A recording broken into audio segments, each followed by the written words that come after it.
اسما جسے لگتا تھا کہ وہ ریا کے ذریعے کبیر خان کے ساتھ اتنا سب کچھ کرے گی اور وہ خاموشی اختیار کر کے نہیں بیٹھے گا بلکہ بدلہ لینے کی آڑ میں کوئی نہ کوئی ایسا قدم ضرور اٹھائے گا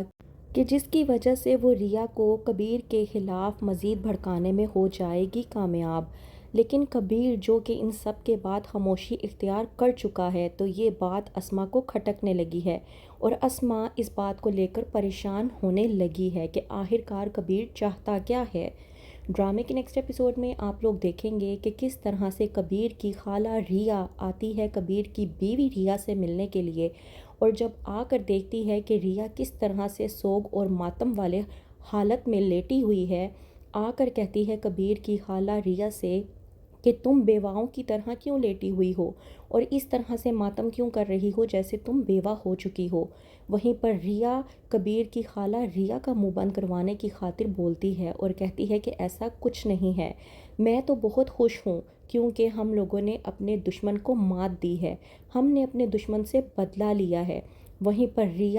ریا سے کہتی ہے کہ تمہاری آنکھوں میں پھر آنسو کیوں نظر آ رہے ہیں۔ وہیں پر ریا جب کہتی ہے کبیر کی خالہ سے کہ یہ آنسو خوشی کے آنسو ہیں تو خالہ سمجھ جاتی ہے کہ یہ آنسو خوشی کے آنسو نہیں بلکہ کبیر سے جدائی کے آنسو ہیں۔ ریا جو کہ کبیر سے بے انتہا محبت کرتی ہے لیکن اسما کی باتوں میں آ کر وہ دشمنی کی آڑ میں اس سے بدلہ لینے کی کوشش کر رہی ہے۔ وہیں پر دوسری طرف مبین شاہ جو کہ کبیر پر بھڑکتا ہے اور کہتا ہے کہ تم نے ہی گارنٹی لی تھی نا ریا کی کہ وہ ایسی نہیں ہے، وہ ویسی نہیں ہے، وہ بے وفا نہیں ہے، وہ اسما جیسی بالکل بھی نہیں ہے، دیکھو وہ تمہارے ساتھ کیا کچھ کر کے چلی گئی اور تم کچھ کر بھی نہیں سکے۔ اس بات پر مابینہ بھی کبیر پر بھڑکتی ہے اور کہتی ہے کہ میں نے اس سے کہا تھا کہ ریا اسما کی طرح ہی بے وفائی کر کے جائے گی لیکن اس نے میری ایک نہیں سنی اور نہ ہی میری ایک بات مانی اور میں نے الٹا اس کی بات مان کر اس کی شادی اس سے کروا دی اور دیکھو آج ہم کس طرح سے ذلیل و خوار ہو رہے ہیں۔ وہیں پر دوسری طرف اسما سکندر سے کہتی ہے کہ اتنا سب کچھ ہو جانے کے باوجود کبیر کو کچھ کرنا چاہیے تھا لیکن اس نے تو کچھ کیا ہی نہیں بلکہ الٹا خاموشی اختیار کر کے پتہ نہیں کہاں پہ چھپ کر بیٹھ گیا ہے۔ سکندر جو کہ اسما سے کہتا ہے کہ ظاہر سی بات ہے ہم نے اس کے ساتھ جو کچھ بھی کیا ہے اس کے بعد تو وہ کسی کو منہ دکھانے کے لائق بھی نہیں رہا تو وہ کچھ کرے گا کیا؟ ظاہر سی بات ہے وہ کہیں نہ کہیں منہ چھپاتا پھر رہا ہوگا۔ اب اس کی اتنی بڑی بے عزتی ہوگی اس بات سے کہ اس کی طلاق کسی اور وجہ سے نہیں بلکہ اس وجہ سے ہو رہی ہے کہ وہ نامرد ہے۔ اس سے بڑی بے عزتی اس کے لیے اور کیا ہو سکتی ہے؟ اسما سکندر کی بات مانتے ہوئے اس بات پر تسلی کرنے کی کوشش کرتی ہے اور کہتی ہے کہ ہاں شاید ایسا ہی ہوگا۔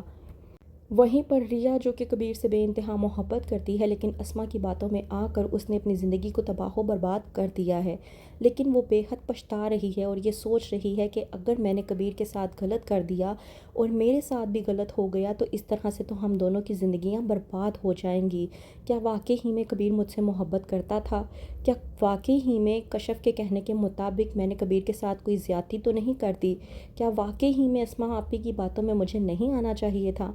وہیں پر دوسری طرف کبیر جو کہ ریا کی سوچوں میں گم ہوتا ہے تو وہیں پر اس کی خالہ ریا آتی ہے اور آ کر کہتی ہے کہ تمہیں اس طرح سے پریشان ہونے کی ضرورت نہیں ہے، ریا تم سے بے انتہا محبت کرتی ہے اور تمہاری محبت رائے گاہ نہیں جائے گی اور میں تمہیں ایک بات کہہ دوں کہ تم ریا کو کسی بھی صورتحال میں نہیں چھوڑو گے، آخر کار